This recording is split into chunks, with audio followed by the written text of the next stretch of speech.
Voilà, ça y est.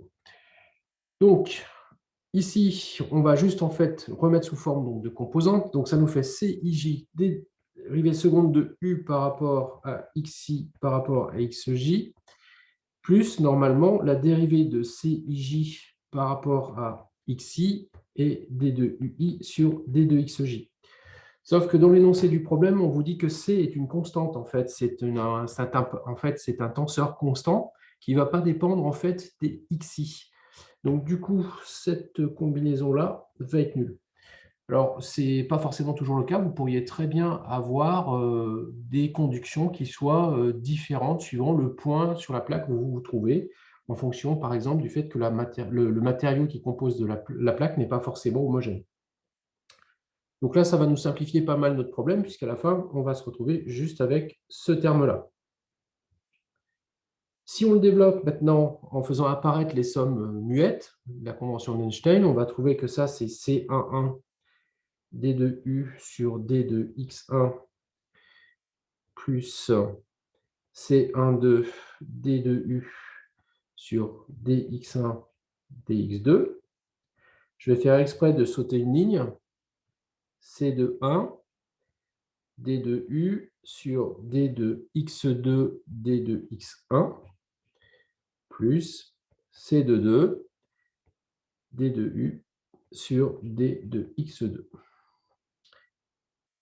Voilà. Donc là, ce que je viens de faire, c'est que je viens d'écrire finalement mon problème en composantes. Je suis parti de la solution qu'on m'a donnée, intrinsèque, et je l'ai écrit en composantes. Maintenant, il faut simplement que j'arrive à identifier ce que je viens d'écrire en composantes avec mon énoncé. Donc là, on voit apparaître des choses similaires. Donc c'est ça qui va nous aider. On a ce terme-là, c'est celui-ci. On a ce terme-là qui est ici, c'est celui-ci. Et comme on ne voit pas apparaître les autres termes, eh bien, ça veut dire que ces autres termes sont nuls. Donc forcément, C12 va être nul et C21 va être nul. Donc si on veut pouvoir avoir le problème de l'énoncé, eh bien, on n'a pas le choix. On doit avoir, du coup, C11 qui va être égal à 6, C12 qui va être égal à C21 qui va être égal à 0, et C22 qui va être égal à 4. Donc, le tenseur qu'on cherche, ses composantes, sont données par 6, 0, 0, 4. Et on est dans la base EI tensorielle EJ. OK, donc on a répondu déjà à la première question. La deuxième question n'est pas une question. Donc vous allez pouvoir y répondre directement. C'est exprimer ce qu'est une condition de Neumann homogène sur tout le bord appliqué à ce problème. Je vous écoute. Alors pourquoi ce n'est pas une question? Parce que ça, c'est du cours en fait. C'est une constante fois un gradient de U scalaire un vecteur unitaire n est égal à g de x. Ouais, tout à fait. Alors, on y va doucement. C'est pas une constante en fait, au sens où on l'entend, hein. C'est pareil, c'est un tenseur constant, C, qui est une fois contracté avec le gradient du champ scalaire, U, qui lui peut dépendre de la position, hein. Et effectivement, une fois ensuite contracté avec la normale du point considéré. Et ça, tout ça, ça doit être égal à g de x, une fonction. Dans notre cas ici, cette fonction va être égale à 0, c'est-à-dire c'est une condition de Neumann, mais homogène.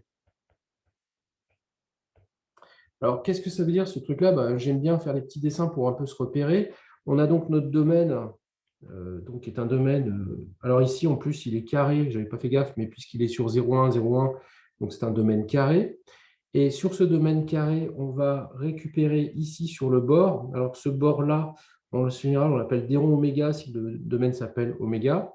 Et sur ce bord-là, en un point de ce bord-là, on aura systématiquement une normale. Alors bon, voilà, les normales, on en a partout, hein. Voilà. Hop. Et donc en ce point-là, on a une normale. Et c'est en ce point-là que cette relation-là doit être vérifiée.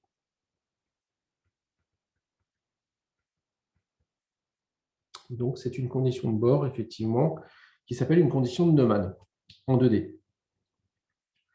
Donc ça, c'est ce que vous avez dans votre polycopie. La question 3, c'est de donner la forme faible du problème avec la condition de Neumann homogène. Donc, ici, la forme faible, on va utiliser exactement le même principe qu'on a utilisé en 1D. On part de la forme forte. Donc, la forme forte, en fait, il faut trouver U, élément de L2 tel que, parce que je vais avoir la divergence du gradient, donc du coup, je vais avoir des dérivées secondes qui vont intervenir, tel que moins la divergence de C fois le gradient de U. U, c'est un scalaire, c'est pas un vecteur. Eh bien, doit être égal à F. Donc, ce qu'on va faire, on va multiplier tout ça par une fonction test, V, élément de H1, même en fait élément de H1, 0. Donc, il va respecter la condition de Dirichlet égale à 0 au bord. Et on va intégrer tout ça sur le domaine. Voilà comment on va construire la forme faible. Donc, du coup, on reprend notre forme forte. Ça fait l'intégrale du coup sur le domaine. Alors, normalement, c'est une intégrale double, hein, sur le domaine, puisque c'est un domaine plan, de la divergence de C une fois contractée au gradient de U, une fois contractée à notre fonction test V dx, et ça doit être égal à l'intégrale sur le domaine de f, la fonction qui est de l'autre côté de la formulation forte, fois v dx. Voilà, donc ça, c'est notre première équation. À partir de là, oui, je t'écoute. Mais là, dans l'intégrale, du coup, on a dx, mais c'est une intégrale double, c'est-à-dire que x ici, c'est un vecteur? Non, c'est pas bien, j'aurais pas dû l'écrire comme ça, j'aurais écrit dx1, dx2. Ok, d'accord. Soit ce qu'on fait, c'est qu'on met simplement un signe intégral, on met oméga et on met d oméga. Soit on est à peu près cohérent, on met la double intégrale et à ce moment-là, je suis obligé de mettre dx1, dx2. Ça va? Ouais, Oui, je suis d'accord, c'est plus cohérent. En fait, il se trouve que sur ma feuille de correction, je n'ai pas mis la double intégrale, donc c'est pour ça. Donc il faut le modifier comme ça pour que ça soit cohérent. Bon, ça va se voir encore plus cette cohérence avec la formule de Green qu'on va utiliser maintenant. Donc la formule de Green, je vous la rappelle, elle est aussi dans votre polycope. Elle vous dit que l'intégrale sur un domaine, donc oméga de la divergence de C gradient de f, en fait, n'importe quelle fonction f fois n'importe quelle fonction g, dx, mais en fait, c'est égal à l'intégrale sur la frontière, donc ici, c'est une intégrale simple, de g, c, le gradient de f fois la normale, dl, donc là, je suis sur la frontière, moins l'intégrale sur le domaine complet de c, gradient de f, gradient de g, dx. Alors là, c'est pareil, il ne faut pas que je mette dx. Je ne peux pas lui l'effacer. Il faut que je mette dx1, dx2. Je ne vous ai pas défini ce que c'était que dl en fait. dl, c'est un petit élément de longueur sur mon contour qui est là et qui se balade pour pouvoir faire mon intégrale sur le contour. Et là, c'est pareil, c'est dx1, dx2 si je veux être cohérent avec la notation du dessus. Du coup, mon équation 1 va se transformer et va devenir plus l'intégrale sur oméga c gradient de u une fois contracté avec le gradient de v, dx1, dx2, moins l'intégrale sur le contour des ronds oméga de vc gradient de u et encore une fois fois n, la normale dl. OK. Et ça, c'est égal à l'intégrale sur le domaine de f, v, dx1, dx2. Alors, ce qui est intéressant de remarquer, c'est que ici, là, ça, c'est le terme qui apparaît dans ma condition de Neumann. Donc, en fait, la formule de Green n'est qu'une intégration par partie, finalement. Et donc, là, j'ai ma condition de Neumann qui va me servir, puisqu'en fait, ce terme-là, eh bien, il va être égal à 0. Si je ne me trompe pas, par contre, attendez, ouais, c'est ça. Donc ce terme-là, dans la condition de Neumann, il est égal, grâce à la condition de Neumann, il est égal à 0. Donc finalement, mon équation 1, il ne va pas rester grand-chose. Ça va être l'intégrale sur le domaine de C, je vais mettre le double barre, gradient de U, gradient de V, dx1, dx2, qui va être égal à l'intégrale sur le domaine de f, v, dx1, dx2. Si on pose ça, en fait, si on pose que c'est A de UV et ça, c'est L de V, eh bien, la forme faible est donnée par quoi? Trouver U, élément de H1, tel que, quel que soit V, élément de H1, 0, on est A de UV égale LV. Voilà la formulation faible de mon problème. Bon, ça, en fait, il n'y a pas beaucoup de difficultés parce que c'est très, très proche de ce qu'on a déjà vu en 1D. Par contre, pour la coercivité, c'est un petit peu plus compliqué. J'en étais à la question 3. Donc là, question 4. Vous avez des questions là sur cette partie-là ou tout va bien? Est-ce que vous pouvez juste remonter un tout petit peu, s'il vous plaît? Juste une ligne. Merci, parfait. J'attends un petit peu, j'attends que vous ayez fini de noter. Et j'ai l'impression qu'il y avait une question aussi derrière. Il y avait un E un peu traînant. Oui, c'est ce que j'ai entendu, ouais. Comment vous êtes passé, comment vous êtes passé de l'équation avec la divergence là, de C delta F à la ligne juste en dessous? C'est-à-dire là, la première ligne qui apparaît, c'est juste en dessous. Alors, en fait, je ne suis pas passé parce que ça, c'est la rappel de la formule de Green. Ouais, ça, ouais. Et, Non, je suis passé de la ligne qui est au-dessus, là. Je suis passé ça, de, c'est la formule de Green, oui. je suis passé de ça à ça. Ah, ok, c'était juste le rappel. Ah oui, ok. Oui, excuse-moi, ouais, j'aurais dû plus le matérialiser, le rappel, en fait. Okay. Ouais, ça, c'est un rappel. Tout ça, là. C'est ce qu'il y a dans votre cours, ça, c'est la formule de Green.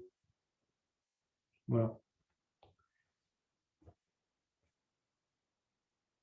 En fait, ce n'était pas assez explicite, mais tu vois, j'avais mis un petit 1 ici, et là, j'avais dit petit 1 devient.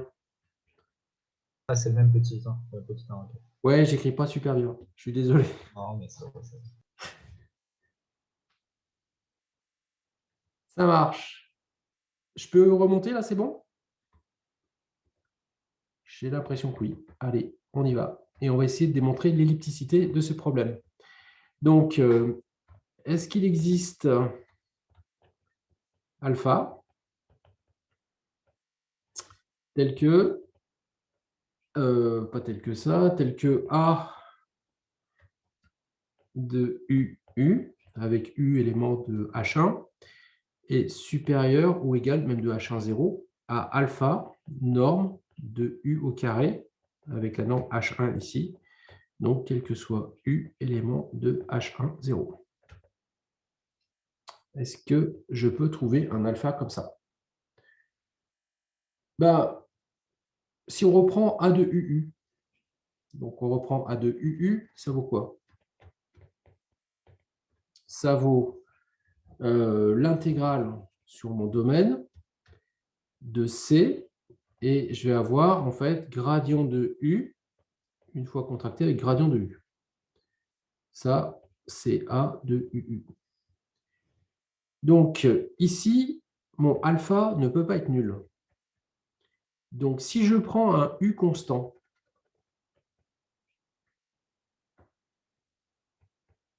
par exemple, U égale K, avec un réel. Voilà, K réel. Eh bien, mon gradient de U va être nul. Donc, du coup, ça va me donner que A de UU va être égal à 0. C'est-à-dire que je n'ai pas U égale 0, hein, parce que là, ça m'arrangerait. Mais si j'ai simplement U égale K, ben, A de UU égale 0. Donc, ça veut dire que je ne pourrai jamais trouver un alpha non nul tel que A de UU est supérieur ou égal à alpha norme de U au carré. Ça ne sera pas possible. Parce que dans la norme H1, je vous rappelle qu'il y a aussi d'abord la norme L2 de U au carré plus la norme L2 au carré du gradient de U. Et donc, du coup, effectivement, je ne trouverai pas quelque chose alpha. Il faudra que forcément il soit nul si je veux que ça soit solution de mon équation. Donc, du coup, on en déduit que le problème n'est pas elliptique. Ça, c'est parce que U serait un tenseur d'ordre 0 et que la divergence est nulle.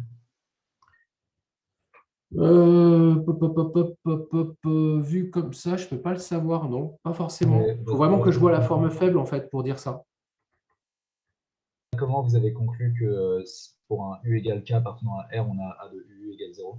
Ah, bah parce que j'ai réécrit ce que valait A de UU, c'est l'intégrale de C, gradient de U, une fois contracté au gradient de U. Et le gradient d'un champ constant, c'est 0. Ok. Ça va? Donc, le problème n'est pas elliptique. Alors, ça ne veut pas dire que je n'ai pas de solution, hein. C'est-à-dire que je n'ai pas de solution unique. L'axe milligramme me dit si c'est elliptique, tu as une solution unique et tu as une solution. Mais si ce n'est pas elliptique, ça veut dire que je n'ai pas de solution unique. Ce qui est le mot qui est important ici, c'est unique. Je n'ai pas de solution unique. C'est-à-dire que j'en ai plus. Voilà, je peux avoir plus de solutions. Après, ce qui est intéressant, c'est de savoir comment est cet espace de solution. Alors ça, c'était l'ellipticité, c'était la première partie de la question 4. Et ensuite, on vous demandait ici, tout de suite derrière, montrer que pour avoir au moins une solution,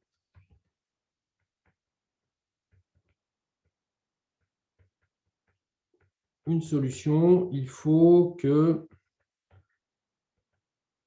l'intégrale sur le domaine de f dx1, dx2 soit égale à 0. Alors, je vous rappelle que cette intégrale-là, en fait, c'est L de V. Hein. C'est L de V. Je vous rappelle ce que c'est l'intégrale sur le domaine de f v dx1, dx2. Donc, pourquoi je vous le remets? Parce que on va faire un petit peu comme d'habitude. On va regarder ce qui se passe, en fait, si je pars d'abord de ça. Qu'est-ce qu'il faut que je prenne comme V particulier pour me retrouver avec cette expression-là?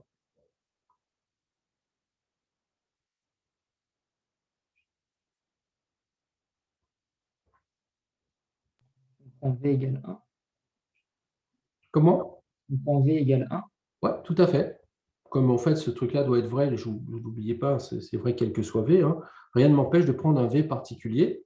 Et on va prendre L de 1, par exemple. L de 1, ça fait être l'intégrale de ça fois dx1, dx2. Ça va? OK. Maintenant, que vaut ce L de 1? Ben, ce L de 1, là, il vaut, à un moment donné, il vaut, si je reprends en fait ce que j'avais trouvé juste avant, ben, il vaut A de U1. Ça fait quoi? Ça fait l'intégrale sur mon domaine de C fois le gradient de U, fois contracté au gradient de V, dx1, dx2. Mais mon V, il vaut 1. Donc, ça veut dire que dans ce cas précis, là, mon gradient de V vaut 0. Vous êtes d'accord? Donc, ça veut dire quoi? Ça veut dire que L de 1 doit être égal à 0. Si je veux résoudre mon problème, il faut que A de U1 soit égal à L1. Donc, du coup, ça m'entraîne que le gradient de V doit être nul, donc que L1 doit être égal à 0. Ça marche? Donc, du coup, si je trouve un U solution, il va me résoudre, par exemple, A de U1 égale L de 1.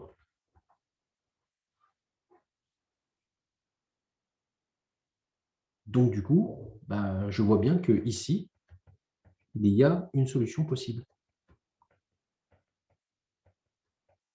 Mais attention, cette solution n'est possible que pour V égale 1. Et donc, ça va m'entraîner quoi? Ben, ça va m'entraîner que l'intégrale de oméga f dx1, dx2 qui est égale à L de 1, si je veux une solution, il faut qu'elle soit nulle. Et je viens de démontrer en fait ce qui était demandé. Sinon, je ne peux pas avoir de solution. Je ne dis pas que j'ai trouvé toutes les solutions là. Hein. J'en ai trouvé une, qui était U. Et donc, A de U1, c'est L1. OK, ça c'est parfait. Mais si je veux qu'elle existe au minimum, cette solution, bah, il faut que L de 1 soit égal à 0, donc que l'intégrale de f sur le domaine soit égale à 0. Si on avait pris un autre V, ça aurait marché aussi? Non, pas forcément. Alors là, pour le coup, ce n'est pas si simple que ça. Hein. Vas-y, essaye de trouver un autre V pour lequel ça marche. Alors, en fait, si tu prends, je pense que si tu prends n'importe quelle constante, ça marche. Ok, ouais, si on ne prend pas ce qu'on ajoute à la sortie. Ouais, si tu prends n'importe quelle constante, ça marche. Ouais, ouais. En fait, oui, on a pris un, mais en fait, tu peux prendre une constante. Mais d'ailleurs, c'est ce qu'on va voir maintenant. Hein. On va voir qu'effectivement, alors en réalité, ce qu'on va voir maintenant, ce qu'on va essayer de voir, c'est est-ce qu'il y a d'autres solutions possibles? Donc, les autres solutions possibles, elles sont comment en fait, ces autres solutions? Donc là, bah, effectivement, on aurait pu prendre n'importe quel V constant et ça marchait. Donc, ce qu'on va regarder maintenant, c'est qu'on va dire qu'on a trouvé une solution particulière. Donc, soit U1, une solution particulière qu'on a trouvée, par exemple, en écrivant que A de U, 1 égale L de 1. Donc, on pose U1 une solution comme ça. Et puis, on va dire U2 est une autre solution. On ne sait pas, hein, pour l'instant, on sait simplement qu'il y en a plusieurs. Puisqu'on a montré qu'il n'y avait pas d'électricité, donc on sait que la solution n'est pas unique. Donc, on sait qu'il y a forcément d'autres solutions. On va prendre U2, une autre solution. Donc là, qu'est-ce qu'on va faire? On va écrire que A de U1, V doit être égal à L de V, quel que soit V. Mais on va aussi avoir A de U2, V, qui est égal à L de V, quel que soit V. Donc, une fois qu'on a écrit ça, on n'a plus qu'à regarder donc, la différence entre ça et ça, par exemple. On va faire 1 moins 2. Et on va trouver que A de U1V moins A de U2V doit forcément être nul, quel que soit V. À cause de la linéarité, la double linéarité de A, on peut écrire que ça, c'est la même chose que A de U1 moins U2V, qui est égal à 0, pardon, quel que soit V.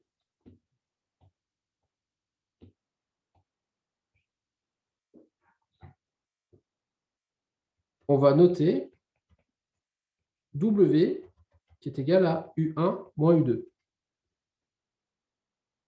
Vous êtes OK? Donc, ça veut dire, entre autres, cette fonction, c'est une fonction constante, donc qui est l'écart entre U1 et U2. Alors, c'est une fonction, pas forcément constante d'ailleurs, j'en sais rien à ce niveau-là. Et donc, ça veut dire quoi? Ça veut dire qu'avec la relation précédente, ça veut dire que AWV est aussi égal à 0, quel que soit V. Comme c'est vrai, quel que soit V, c'est aussi vrai si je prends V égale W. Donc, ça veut dire que A de W est égal à 0. Qu'est-ce que c'est que AWV? WW, pardon. AWW, c'est l'intégrale sur mon domaine de C, gradient de W, gradient de W. dx1, dx2. Ce truc-là, en fait, d'après les relations précédentes, il doit être égal à 0. ça veut dire que mon gradient de W doit être nul. Alors, en réalité, ce n'est pas vrai. Il doit être nul presque partout. Parce que je suis sous une intégrale. Hein. Donc, le gradient doit être nul presque partout. Donc, ça entraîne que W égale constante presque partout sur le domaine. Alors, en général, quand on entend presque partout, c'est sauf sur les bords. Quoi, voilà. Il est égal partout, sauf sur les bords. Donc, du coup, si W est une constante, là, cette fois-ci, je le sais, parce que je viens de le montrer à cause de mon problème, eh bien, qu'est-ce qui va se passer? Eh bien, ça veut dire que, comme j'avais W qui est égal à U1 plus U2, bah, ça veut simplement dire que ma solution U2 qui est là est à une constante près égale à U1. Donc, toutes mes solutions, eh bien, ça va être du style ma solution que j'ai trouvée plus une constante. Donc, j'ai bien une multitude de solutions, mais elles sont toutes finalement identiques à une constante près. Voilà. Et donc, ça répond à la question numéro 4.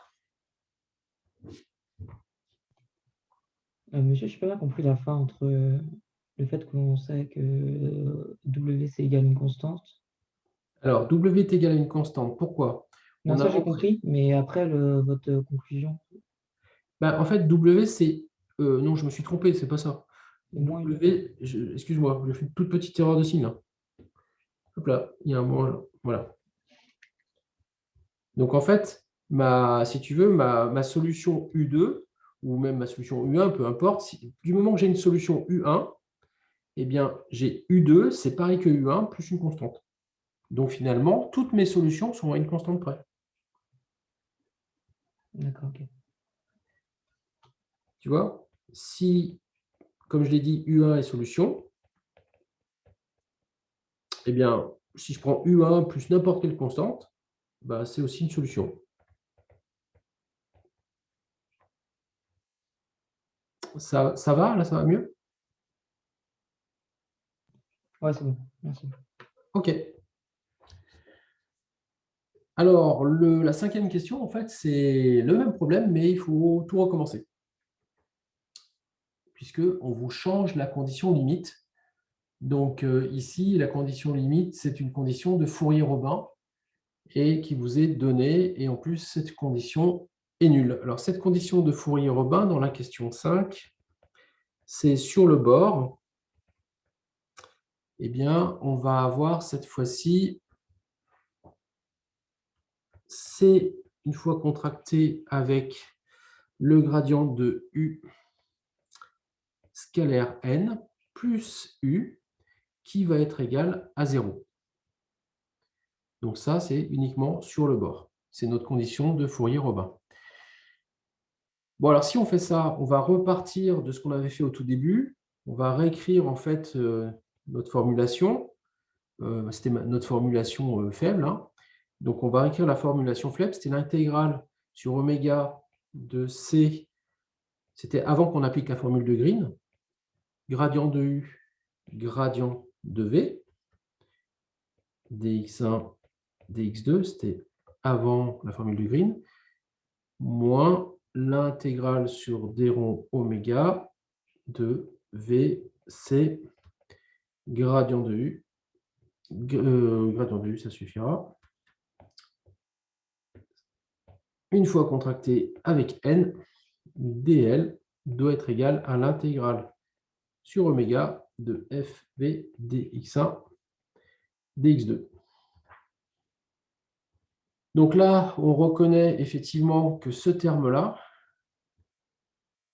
grâce à notre condition de Fourier-Robin, eh bien, à un coefficient v près, à la fonction v près, eh bien c'est u en fait. Donc ça, c'est v fois u.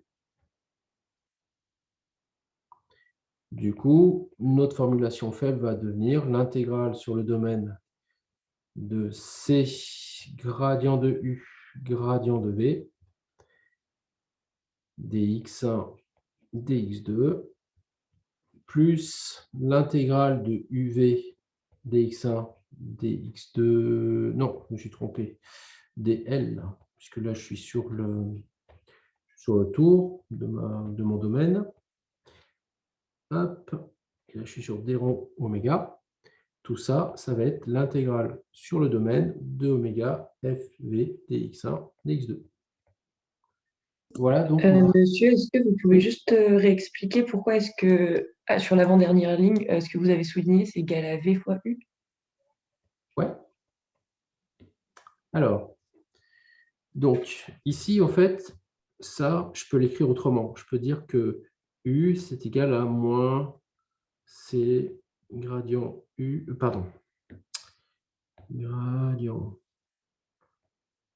U, le tout scalaire N. Voilà. Donc, je peux le réécrire comme ça. D'accord? Et donc, ici, là, mon C gradient de UN, il est là. Donc, ça, en fait, Oui, c'est d'accord. D fois U. Et le signe moins que j'ai devant le terme, là, bah, il va s'annuler avec le signe moins qui est devant mon intégrale. C'est pour ça que je n'ai pas un moins U, mais un plus U à la Ok, fin. d'accord. Plus l'intégrale de UV, en fait. Ça va? Ouais, c'est bon, merci. OK.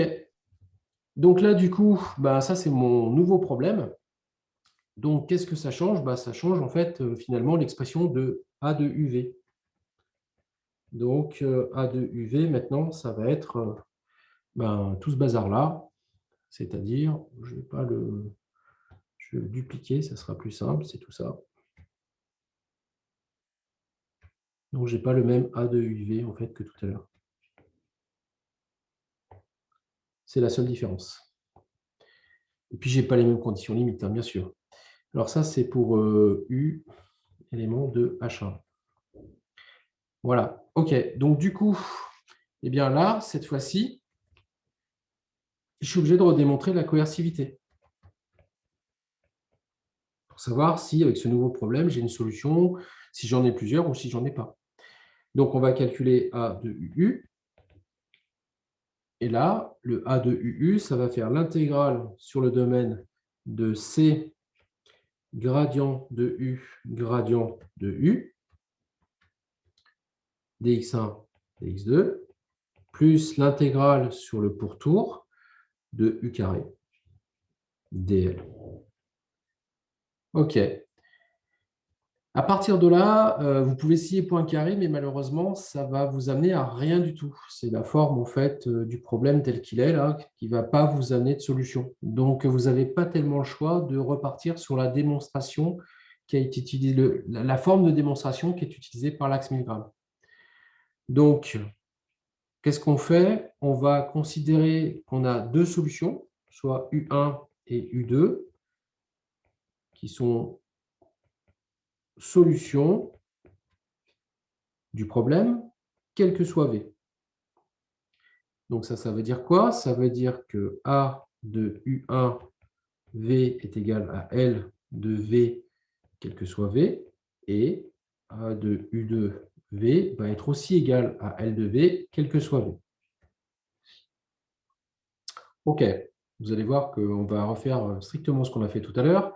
On va prendre ces deux expressions, on va les soustraire et on va trouver A de U1 moins U2 V, je vous passe des étapes, hein, puisque vous l'avez déjà vu, c'est égal à L de V. On va poser, je vais le mettre, on pose, comme par hasard, W égale U1 moins U2. OK? Et donc, du coup, attendez, qu'est-ce que je suis en train de faire là? Pourquoi, en fait, j'ai un petit problème? Non, mais en fait, c'est faux, ça. Oula. Je me disais, il y a un truc qui ne va pas. Si j'ai soustrait mes deux expressions, j'ai élevé moins élevé, là, j'ai 0, je n'ai pas élevé. Sinon, ça ne marche plus. Hein. Donc, ça, c'est bon. Donc, du coup, si on pose W égale U1 moins U2, ça veut dire que A de WV est égal à 0, quel que soit V. Donc, si c'est quel que soit V, on peut, sans problème, prendre un V quelconque, mais qui nous intéresse, on va prendre V égale W. Donc, ça veut dire que A de W est égal à 0. OK? Or, A de W, W. La différence, elle est là, hein. C'est que là, ce n'est pas le même A. Donc là, l'intégrale, ça va être l'intégrale de C gradient de W fois gradient de W dx plus l'intégrale sur le contour de W carré dl. Et ça, c'est égal à 0. Ce truc-là, là, mon W, il est quelconque. Il n'a pas de raison d'être constante. Ce n'est pas forcément une constante. Et tout ce que je sais, c'est que je vais multiplier le W, le gradient par lui-même, donc ça va me donner quelque chose de positif à la fin. J'ai oublié ici les deux barres qui sont importantes, sinon on n'a pas un scalaire. Donc là, j'ai quelque chose qui est positif, enfin positif ou nul d'ailleurs, hein. Et ici, sur le contour, et c'est ça qui fait toute la différence, c'est que cette fois-ci, ça, c'est pareil, c'est positif ou nul. Donc, qu'est-ce que je peux dire? Je peux dire que A de UV est défini positif. Cette forme linéaire est définie positive. Alors, si vous regardez bien maintenant ce truc-là, qu'est-ce que ça veut dire? Le premier terme, là, qui est là, ce terme-là, on va l'appeler grand 1, là, il me dit quoi? Si je veux que ça soit égal à 0, il faut effectivement que W soit une constante. Donc, W est égal à une constante. Une fois que ce terme est égal à une constante sur oméga, je vais regarder le deuxième terme, que je vais appeler 2 ici. Qu'est-ce que nous dit 2 en fait? Eh bien, il nous dit qu'en fait, sur le bord, et uniquement sur le bord, eh bien, il faut que oméga soit égal à 0. En fait, c'est presque partout. Presque partout sur le bord, on doit être égal à 0. Donc, il faut que mon W soit une constante pour que ça marche. OK. Je sais que j'ai rien de négatif, hein, c'est pour ça que je ne peux pas avoir en fait la somme des deux termes qui fassent quelque chose de nul. Je ne peux pas avoir par exemple un terme positif et un terme négatif. Donc, ce qui veut dire que forcément, je suis obligé d'avoir W qui est égal à une constante sur tout le domaine. Et je trouve que sur le bord, W doit être forcément nul. Donc, ça veut dire que forcément, W égale 0.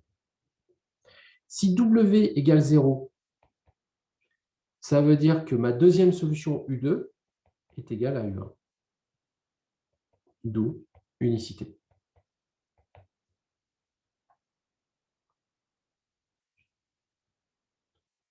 Il y a encore quelqu'un? Monsieur, est-ce que vous pouvez reprendre pourquoi on a posé que chaque terme était égal à 0? Enfin, pourquoi on a imposé ça? Pourquoi on a imposé ça? On recommence. Hop là, on repart d'ici, ça va là? C'est bon? Ouais. Alors, soit U1 et U2, solution. OK. Donc, on a les deux équations A de U1, V égale LV et A de U2, V égale LV. Ça, c'est notre formulation faible qui nous dit ça. Ça va jusque-là? Oui. Je soustrais les deux équations. Tout à l'heure, je les avais appelées 1 et 2, en fait, ces deux équations. Je les soustrais. 1 moins 2. Ça me donne A de U1 moins U2, V égale 0. Tout à l'heure, je me suis trompé, j'avais mis LV. J'avais oublié de mettre 0. Ensuite, on pose que W, c'est U1 moins U2. Donc, ça veut dire que A de W, V est égal à 0. Ça, c'est quel que soit V. Donc, rien ne m'empêche de prendre un V particulier. En fait, l'astuce, elle est là. Hein. Je prends un V particulier tel que V égale W. Donc, ça veut dire que dans ce cas-là, particulier, je vais avoir A de W, W qui est égal à 0. En fait, ce qui est important de retenir dans la formulation faible, c'est le quel que soit V là. Et c'est lui qui va me permettre de débloquer la situation la plupart du temps. Et ce quel que soit V fait que je peux prendre V égale W. D'où AW, W égale 0.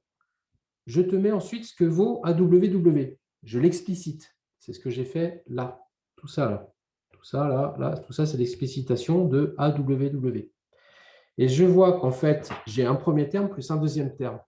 Ces deux termes sont tous les deux positifs. Ce qui veut dire qu'il ils ne vont pas s'annuler parce qu'il y en a un qui est négatif et l'autre positif, puisque j'ai une addition entre les deux.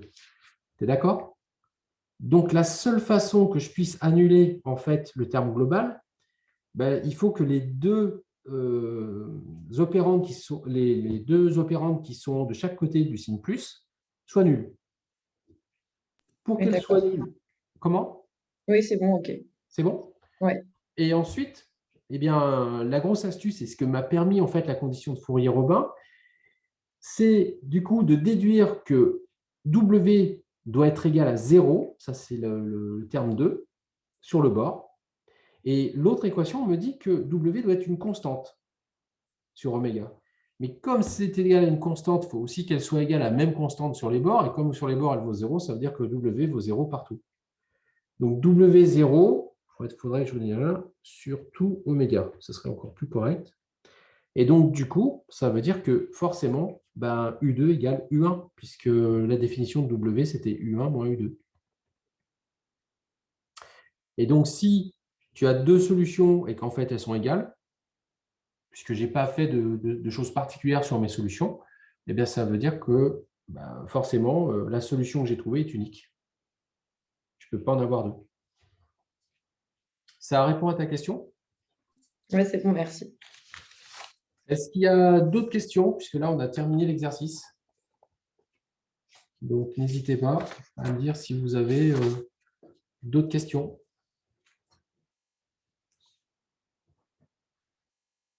Pas d'autres questions. OK, ça marche. Eh bien, on va passer aux opérateurs différentiels. Donc, la feuille de TD numéro 4.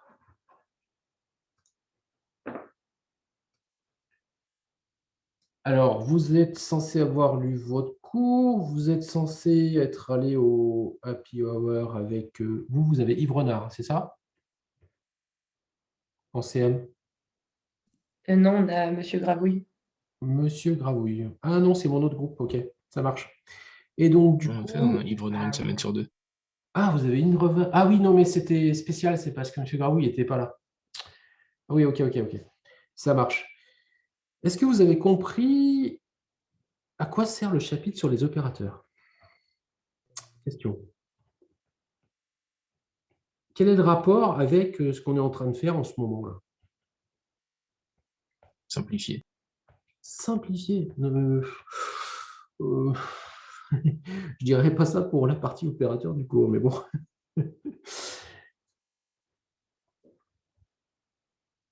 Non, mais ça sert à quoi, en fait, cette partie-là? À part, enfin, simplifier, je ne vois pas trop ce que c'est. D'abord, tu veux simplifier quoi, en fait? Peut-être que j'ai mal compris. L'opération, en fait, si j'ai bien compris, on passait d'un. Enfin, il voulait passer à une diagonalisation avec des. Enfin, il avait donné l'exemple avec des matrices, le parallèle des matrices avec les vecteurs propres, valeurs propres et une matrice diagonale.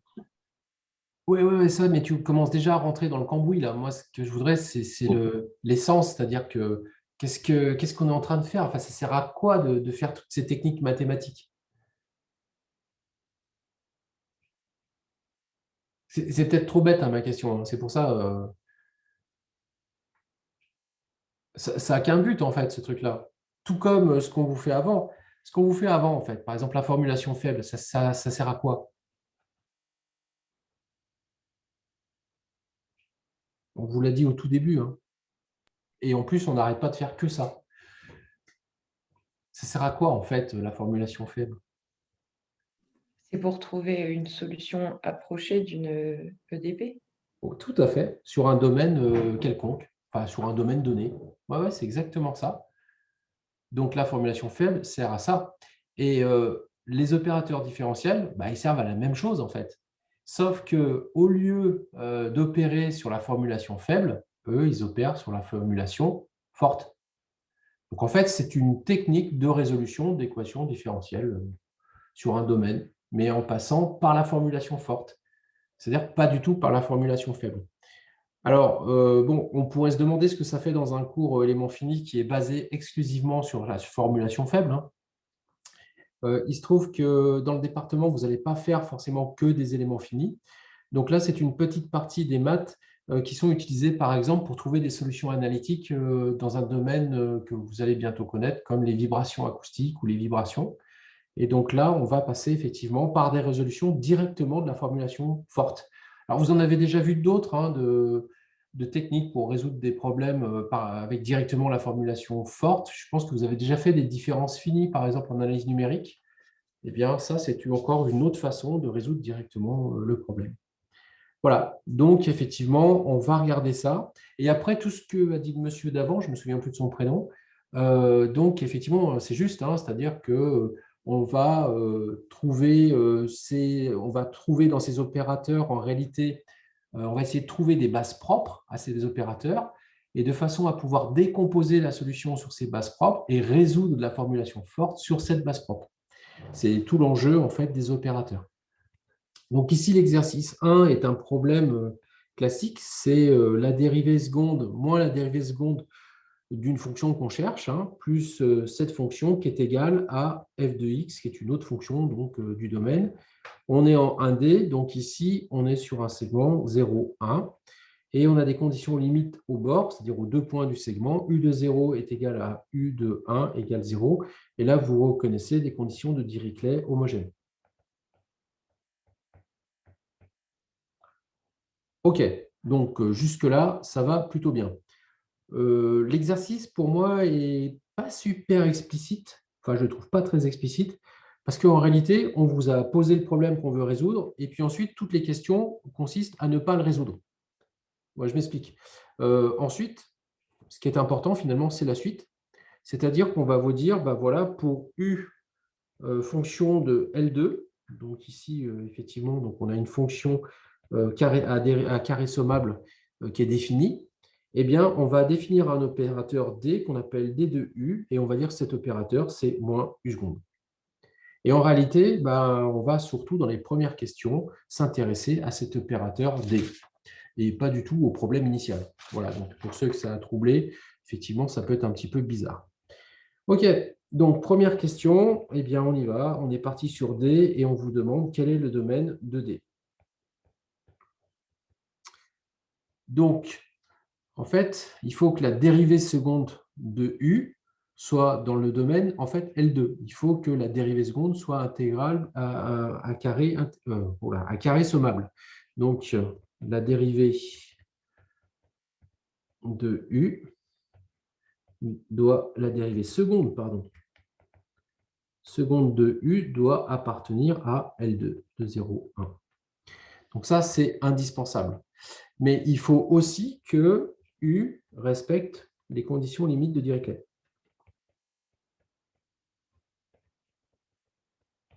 Je vous rappelle que les conditions limites de Dirichlet ne sont pas trouvées par la formulation forte ou la formulation faible, hein, c'est toujours le cas. C'est toujours des choses qui sont dans l'espace vectoriel de départ, obligatoirement.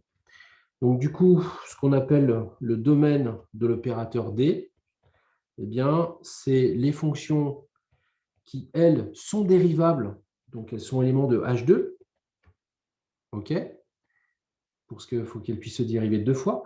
Par contre, la dérivée seconde de U, il faut qu'elle existe, c'est pour ça qu'il faut que U soit élément de H2, mais par contre, cette dérivée seconde, elle, doit appartenir à L2, simplement.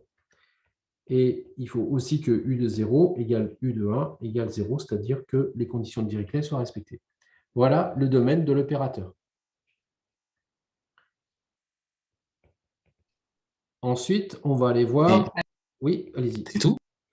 Oui, c'est tout. Ok. En fait, quand on a posé la question, moi, je pensais qu'on allait donner vraiment un intervalle précis entre 0 et 1. C'est juste l'ensemble des U, mais sans avoir un U particulier, Ah oui, non, un pas du intervalle tout. particulier. En fait, ce qu'on te demande, grosso modo, c'est à quel espace appartient U, à quel espace doit appartenir le résultat de D de U, etc. C'est ça qu'on te demande. Mais en fait, il faut juste savoir que le domaine, il comprend aussi les conditions de Dirichlet. Ok, C'est-à-dire que ok. tu ne peux pas utiliser l'opérateur D sur un U qui n'aurait pas U de 0 égale U de 1 égale 0. Pour résoudre ce problème-là, je parle. Hein. Bon, en fait, c'est juste ça, hein. Il n'y a rien de très complexe. Mais effectivement, je pense que quelqu'un qui oublierait de mettre ça, par exemple, dans sa copie, ça veut dire qu'il n'a rien compris. Et donc, du coup, là, il n'aurait pas les points, typiquement. Vous voyez ce que je veux dire? il ne faut pas oublier que le domaine, en fait, c'est un peu comme quand on disait, on va choisir la fonction V qui doit être, par exemple, compatible avec les liaisons en mécanique générale. Ou, voilà. Eh bien, ça, on définissait l'espace vectoriel dans lequel on pouvait prendre notre fonction V. Grosso modo, ça revient à dire, pour que D marche, il faut que mon espace de solution, ça soit ça. Ça va? Ok, c'est bon. En fait, si tu veux faire une analogie avec ce qu'on a fait avant, c'était comme quand on avait défini tu te souviens, K, c'est-à-dire l'espace des solutions. Voilà. Ok, ouais. Équivalent à ça. Alors ensuite, les propriétés de l'opérateur. Alors les opérateurs, donc là, je ne vais pas vous refaire toute la partie cours, hein, mais D, on veut montrer qu'il est auto-adjoint.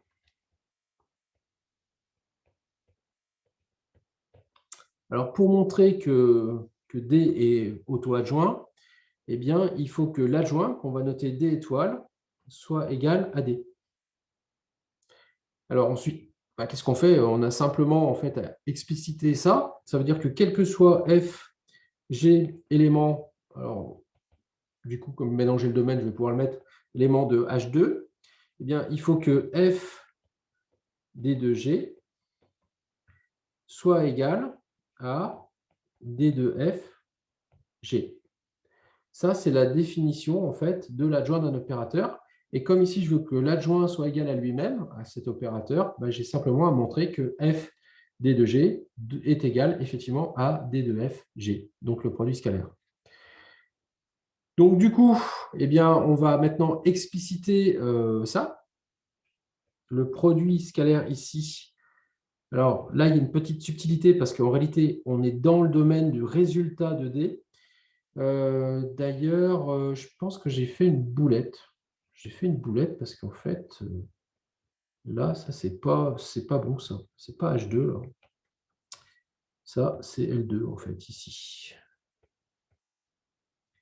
Alors, c'est L2, mais effectivement, il faut que G soit aussi dérivable 2 fois, sinon ça ne marche pas, et F aussi.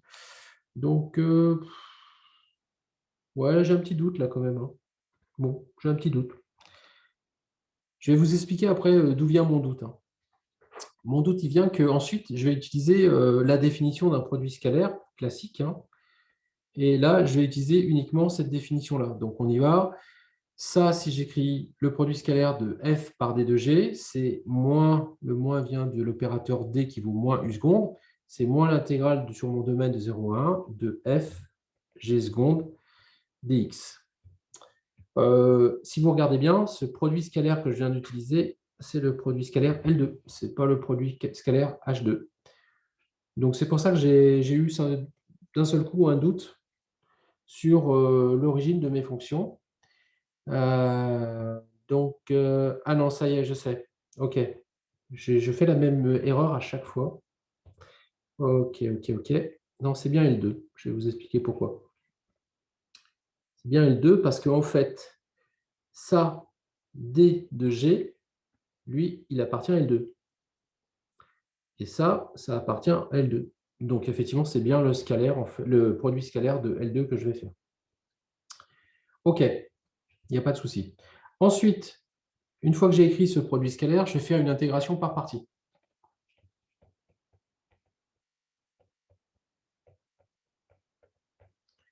Donc, on y va. Ça va être égal à moins fg' compris entre 0 et 1, plus l'intégrale de 0 à 1 de f'g' dx. À cause des conditions limites, ce terme-là va toujours être nul. Ah oui, parce qu'en fait, j'ai f de 0 qui est égal à f de 1 qui est égal à 0.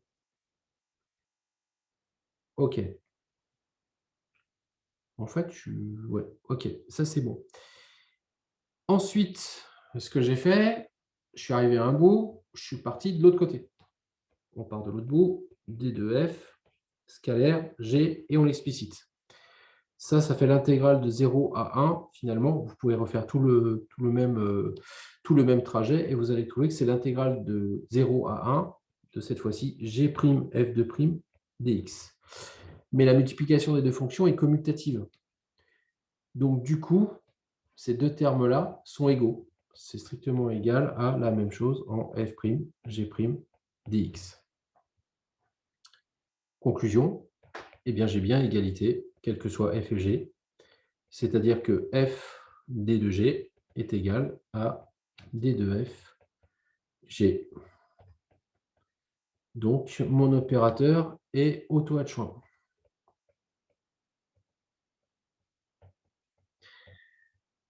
Alors ensuite, il faut que je regarde il faut que je trouve sa positivité ou non. Est-ce qu'il est positif ou non?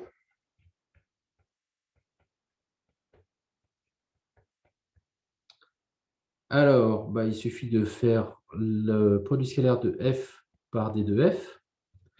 Ça, c'est l'intégrale de 0 à 1. Donc, je vais reprendre directement ce résultat maintenant systématiquement, hein, ou celui qui est au-dessus, peu importe. C'est le même, en fait. Oui? Est-ce qu'on pouvait, juste au-dessus, on pouvait faire l'analogie, au lieu de prendre le produit scalaire, faire comme ce qu'on avait avec les transformations, les transformer?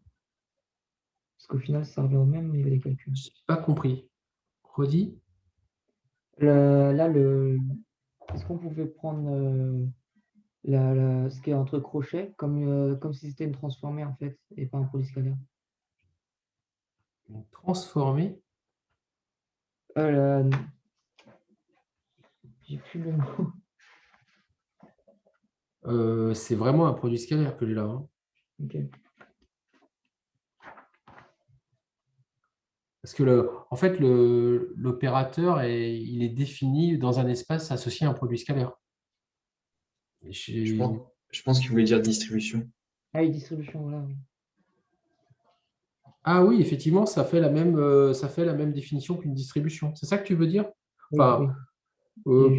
pas tout à fait en réalité, parce que dans une distribution, d'un côté, tu as la dérivée partielle de ta fonction, et puis de l'autre côté, tu as une autre fonction. Ce n'est pas tout à fait la même chose.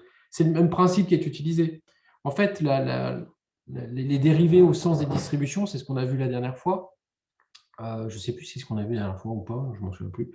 Ce truc-là, en fait, c'est en fait une intégration par partie, ouais, effectivement. C'est la même chose. Ok, merci. Mais là, c'est bien le produit scalaire que je fais, hein. OK. Monsieur, moi je comprends pas pourquoi le produit scalaire de D de F, G, il vaut G', F', enfin intégrale de G', F'. Pourquoi est-ce que c'est pas Alors, moins F', G? tu peux me guider un tout petit peu? C'est quelle ligne? C'est celle-là? Ouais, c'est celle-là, ouais. D'accord. Comment vous êtes passé là-dessus alors que par définition, c'est pas moins F', G? Alors, par définition, c'est moins G F seconde dx. C'est bon? Ça, c'était ce qu'on a fait au début, juste au-dessus. Non, mais non. Quand on applique notre Attends. J'ai opérateur sauté des différentiel. étapes là. Attends. J'ai sauté des étapes. Si tu veux, je peux les remettre. Ok. Je les remets, ça sera plus clair. Donc, du coup, j'ai simplement à décaler un peu ça là. Hop là. Et du coup, je vais remettre les étapes que j'ai sautées. Donc, en fait, si je veux réécrire ça proprement, c'est moins f seconde g dx entre 0 et 1. Ça va? Ouais. Par analogie avec ce que j'ai fait juste au-dessus, c'est-à-dire là, à la fin, je vais me retrouver avec la même chose. Ah, ok. Sauf que je vais avoir g', f'. Ok, on part du principe juste que c'est symétrique, quoi.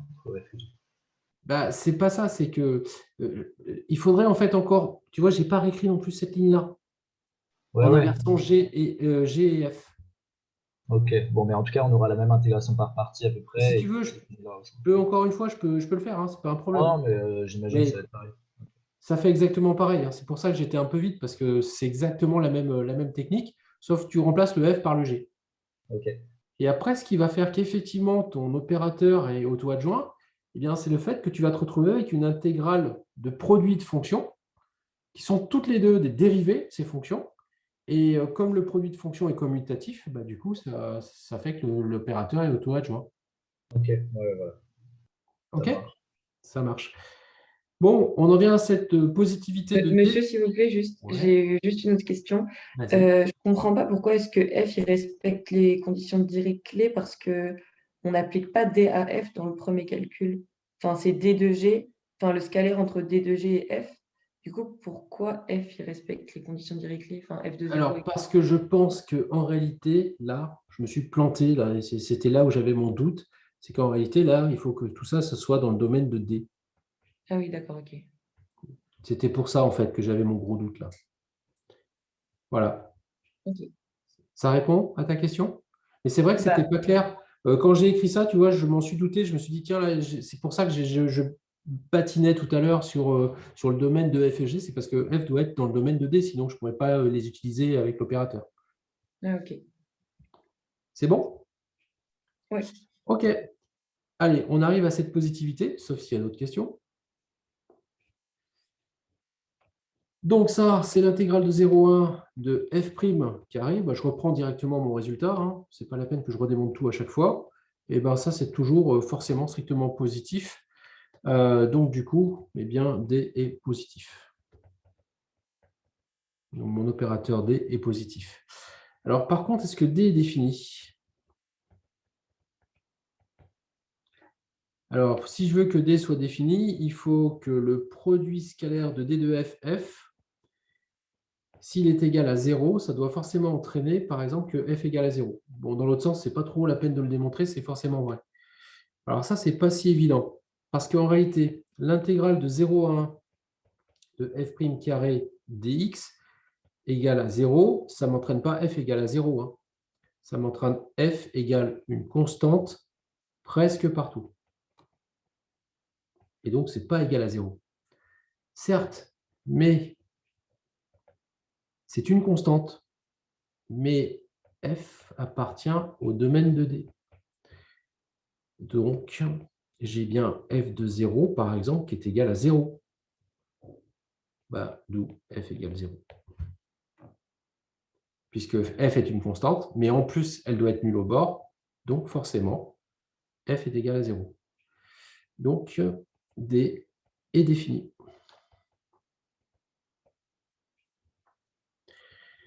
Alors, pourquoi est-ce qu'on a fait tout ça? Eh bien, parce qu'on sait que si un opérateur est auto-adjoint, qu'il est défini, eh bien, il admet une base hilbertienne et des fonctions propres dans L2.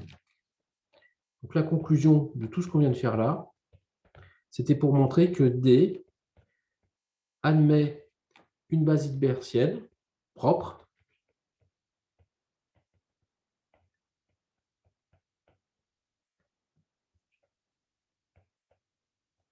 voilà. Donc ça, c'est ce qu'on appelle ces fonctions propres hein, dans L2.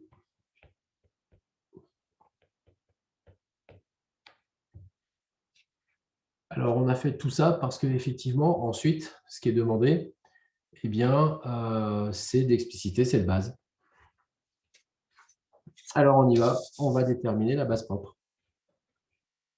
N'hésitez pas, vous m'interrompez si vous avez des questions sur la fin de cette partie-là.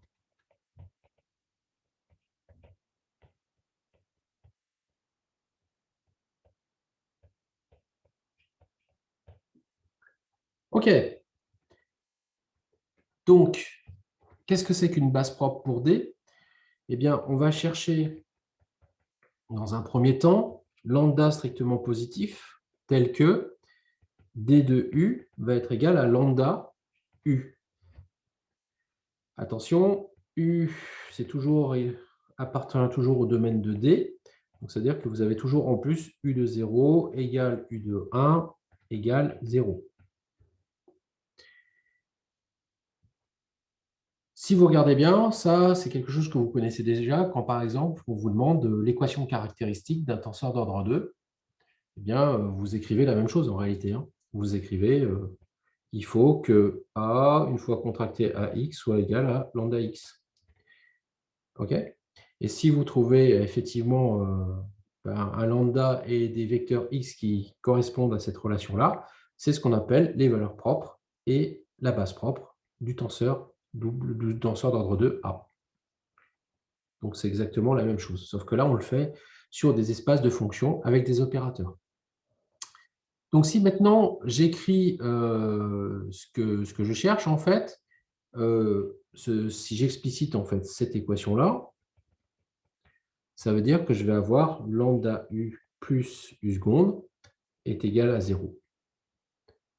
Voilà, tout ça, c'est ce qu'on appelle le théorème spectral.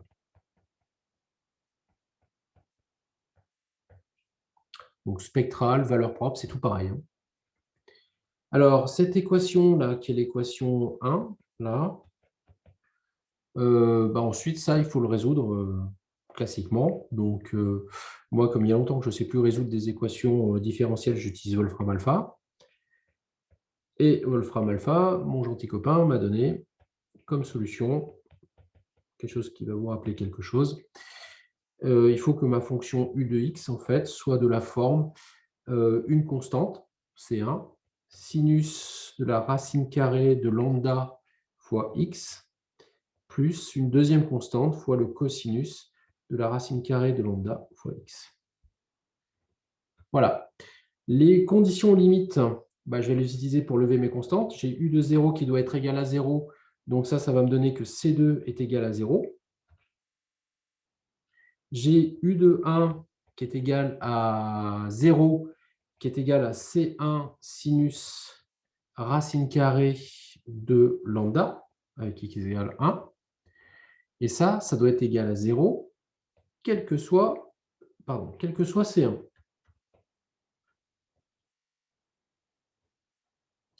Donc, si je veux que ça soit égal à quel que soit C1, ça soit égal à 0, ça m'impose que racine de lambda doit être égale à quelque chose du style n fois pi. Du coup, j'en déduis que j'ai autant de racines que j'ai de nombres n, c'est-à-dire j'en ai une infinité, et lambda n est égal à n carré pi carré. Ça, ce sont les valeurs propres de D, de mon opérateur D.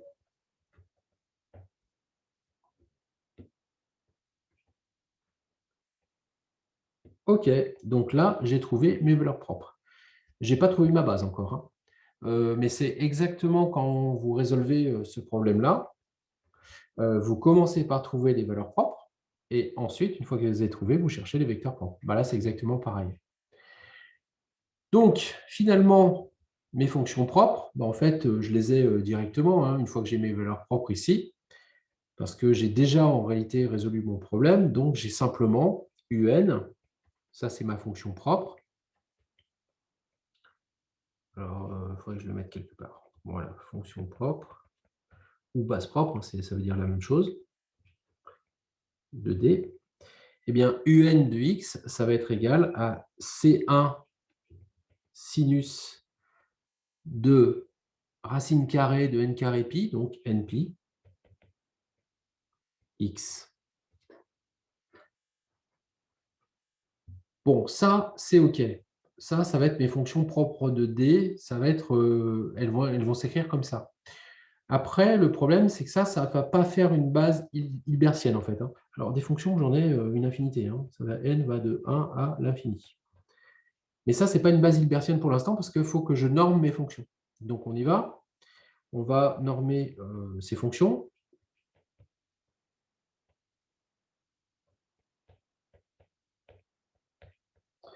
Pour ça, il faut calculer, on va calculer la norme. Donc, si je calcule la norme au carré de un, c'est la produit scalaire de un par un.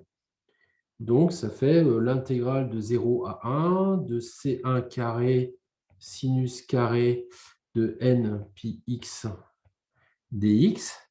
Vous intégrez ça et vous trouvez que ça fait C1 carré sur 2 moins C1 carré sinus de 2 pi n divisé par 4 pi n. Ce truc-là, quel que soit n différent de 0, c'est égal à 0. OK, donc du coup, si maintenant je veux trouver un de x, eh bien, je divise ma fonction par 1 sur racine carrée de C1 carré sur 2, c'est-à-dire la norme de un. Alors ça, c'est assez intéressant, ça veut dire que tous les un ont la même norme. Donc du coup, j'ai juste à diviser par une constante, fois ma fonction C1 sinus n pi x. Et donc ça va me donner que un de x, c'est la racine de 2. de sinus de n pi x. Alors, je n'aurais pas dû l'écrire tout à fait comme ça. En fait, c'est un peu un coup de pause, c'est-à-dire qu'en réalité, ici, il suffit de trouver la bonne constante C1 pour que UN soit normé.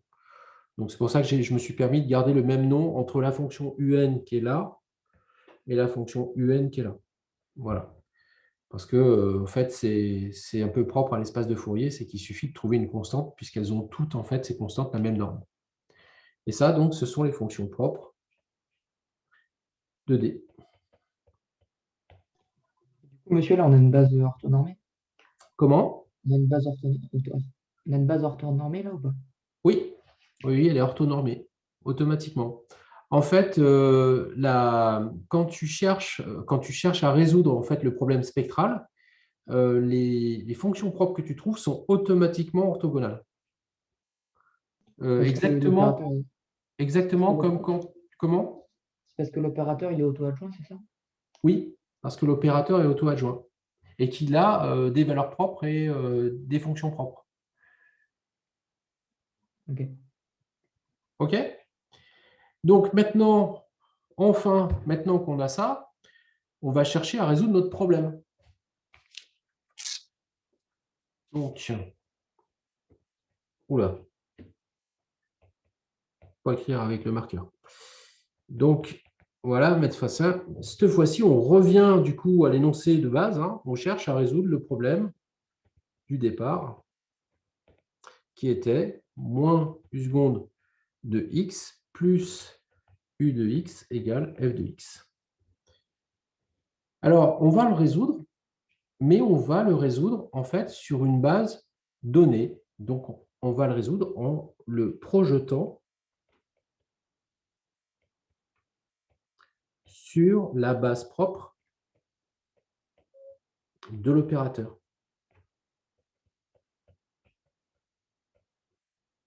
Parce que là, du coup, ça va être beaucoup plus simple. Alors, on y va. Donc, si on projette sur la base propre de l'opérateur, ça veut dire quoi? Ça veut dire qu'une solution de mon problème, que je vais appeler US, US de x, ça va être la somme pour n égale 1 à l'infini de coefficient Cn fois ma base, un de x. D'accord?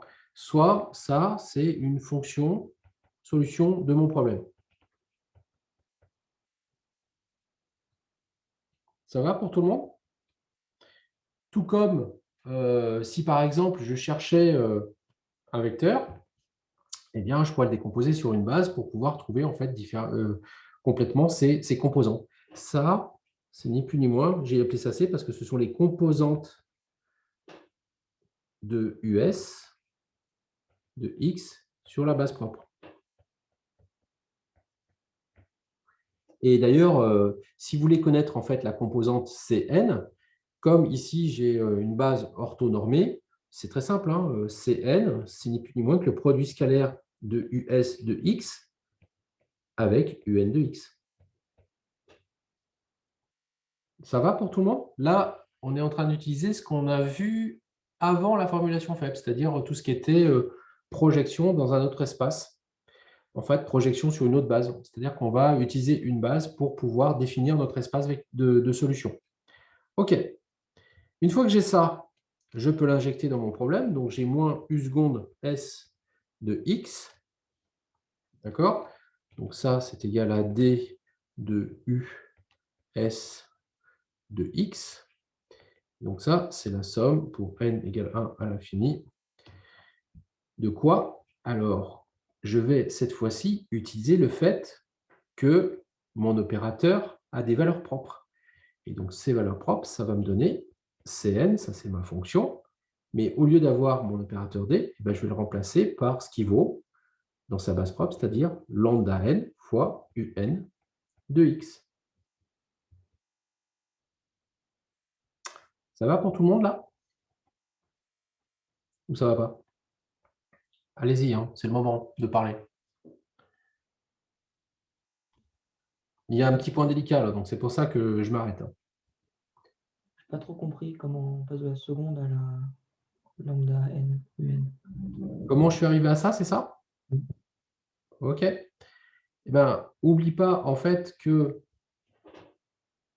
la définition des fonctions propres, c'est que d de un de x, c'est égal à lambda n un de x.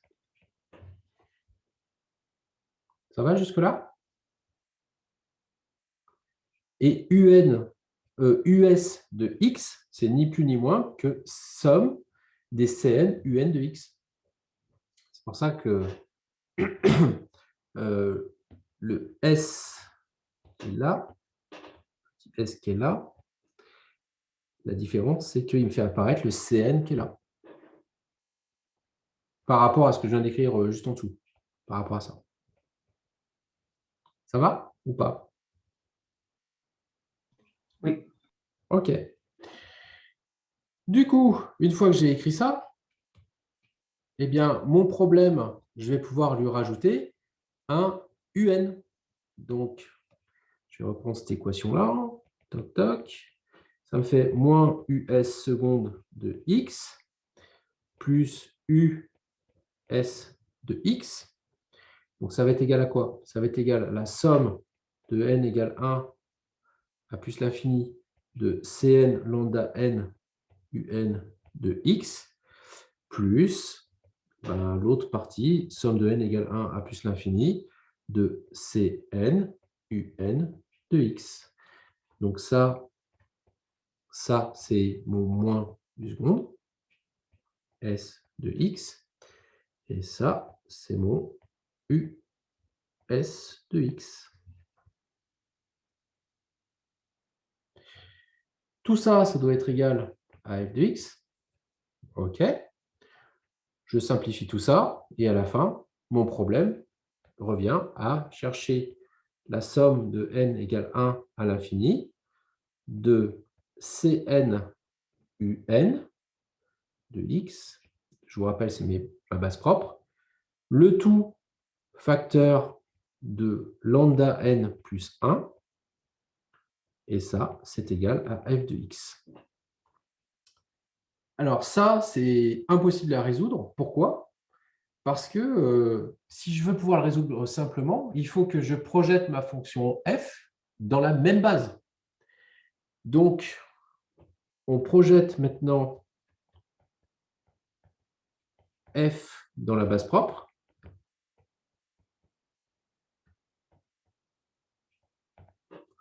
Alors, comment est-ce qu'on fait pour projeter f dans la base propre? Quelqu'un a une idée là pour m'aider?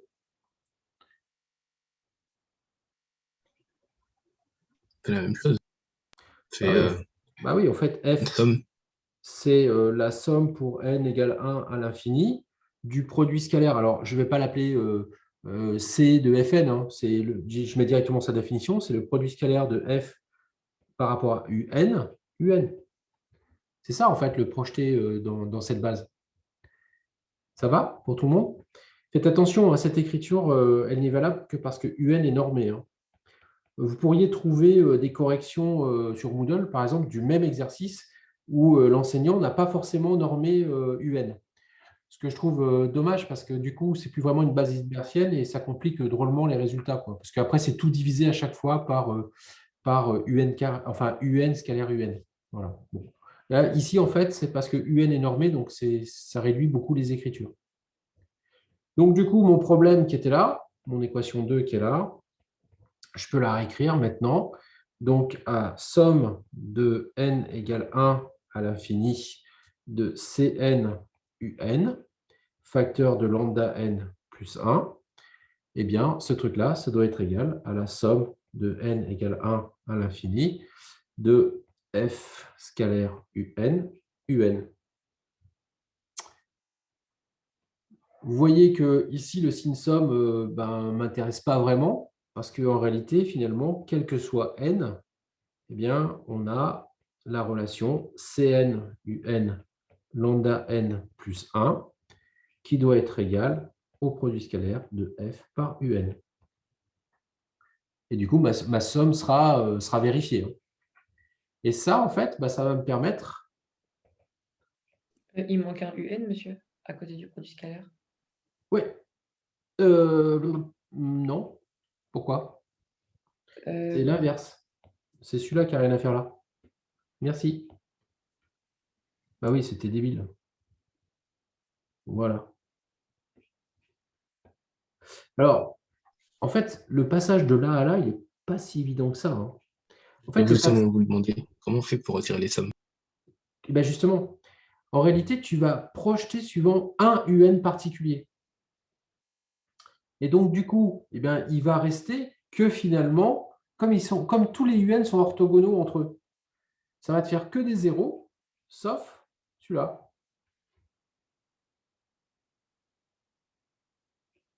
Tu vois ce que je veux dire? Non, pourquoi on n'aura que des zéros? Parce que si on fait enfin, il faut les multiplier alors que là, ils sont juste additionnés, non?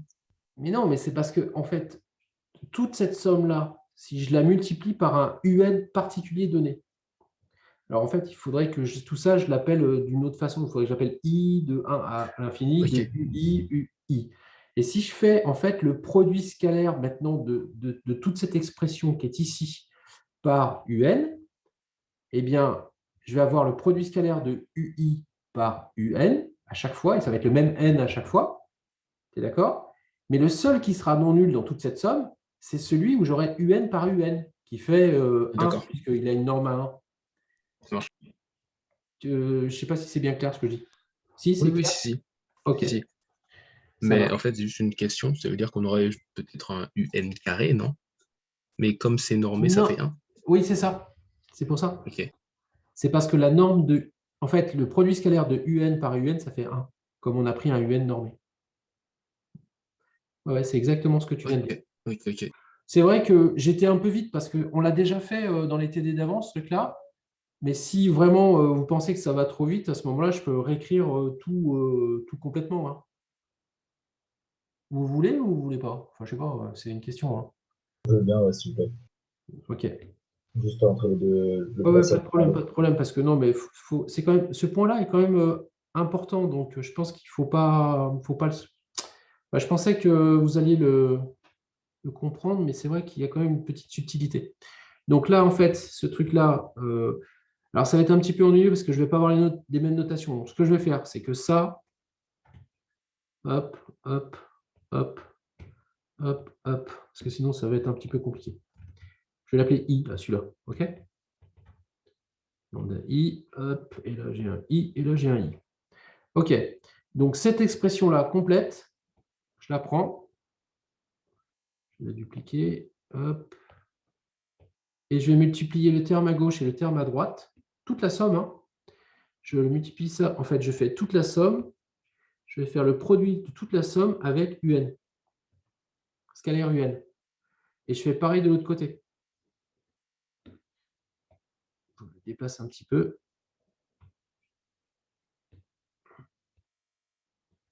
Voilà. Hop là. OK. Qu'est-ce qui va me rester à la fin de ce truc-là? Eh bien, il va me rester que les termes en UN, sans les autres termes. J'ai plus de somme. Pourquoi? Parce que chaque fois que je vais rencontrer un UI scalaire UN pour I différent de N, eh bien, ce truc-là, il va être égal à 0. Parce que mes fonctions sont orthogonales 2 à 2. Le seul qui va rester,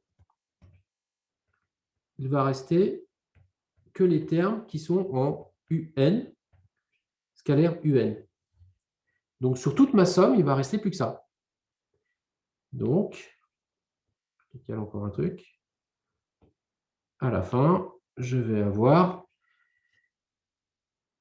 CN UN, lambda n plus 1. Et à la fin, il va me rester un UN scalaire UN, ce que disait le monsieur tout à l'heure. Et là, il va rester la même chose, F UN fois le produit scalaire de UN par UN. Ce truc-là, alors, je peux l'enlever parce qu'il vaut 1. Voilà, et il va me rester ça. Est-ce que c'est mieux là? Dites-moi. Ou si c'est encore pas bon.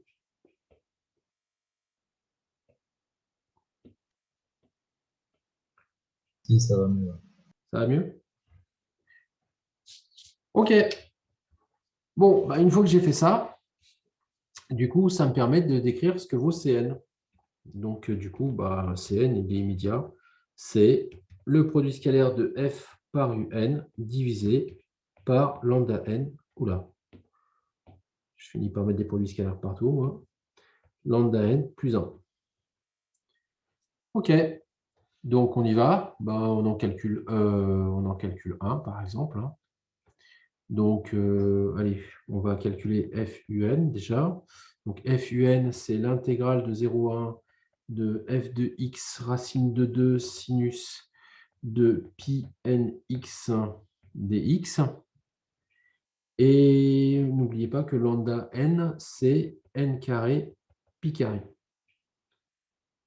Donc, du coup, je vais mettre un plus 1 là-dessus et c'est bon. Donc, ça veut dire que mon Cn, ici, il vaut 1 sur n carré pi carré plus 1 fois l'intégrale de 0 à 1 de f de x racine de 2 sinus pi nx dx. Donc, ma solution, du coup, eh bien, elle est donnée par